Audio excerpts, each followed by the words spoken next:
In the 2000s, the U.S. government waged a decade-long war in Iraq. This came on the heels of the first Iraq War in 1990 and 1991. The rationale given for the invasion? Weapons of mass destruction that were never found. Build and keep weapons of mass destruction. Saddam Hussein is determined to get his hands on a nuclear bomb. Nuclear weapon. Nuclear weapon. A more plausible explanation for war was Saddam Hussein's insistence on dumping the U.S. dollar. He referred to it as the currency of the enemy, and in late 2000 began selling Iraqi oil in euros. Like most wars, Iraq has had a large body count, lucrative contracts, and an increase in debt and patriotism. According to classified U.S. military documents released by WikiLeaks in 2010, the Iraq War death toll was 109,032 from 2004 to 2009. The deaths were broken into the following categories and amounts. Civilian deaths, 66,081. Host nation, 15,196. Enemy, 23,984. And friendly, 3,771.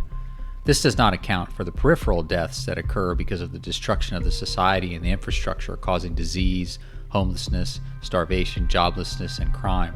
3 such studies conducted by the Lancet, a UK medical journal, PLOS Medicine, a medical journal, and ORB International, an independent polling agency, indicated the death toll to be somewhere between 460,000 and 1,033,000.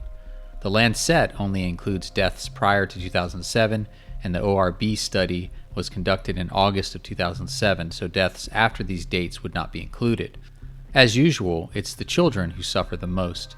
A large-scale survey of Iraqi households by UNICEF, published in 2012, estimated that between 800,000 and 1 million Iraqi children under 18, or about 5% of Iraqi children, have lost one or both of their parents.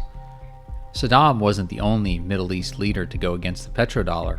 Former Libyan leader Muammar al-Gaddafi proposed a gold-backed dinar to be used in Africa. His plan was to stop selling oil in US dollars, only accepting payment in the gold dinar. Libya had close to 150 tons of gold and similar amounts of silver. The debt-free currency might have supplanted the Western bankers in Africa. Ultimately, Gaddafi was killed in October 2011, sodomized by a bayonet, and Libyan oil is still sold in dollars. The U.S. government and military have devastated the Middle East over the past 20 years with their nameless, faceless, unending war on terror. And for what? Safety and security? But are we actually safer? Since 9/11, annual global deaths by terrorism have increased 500%.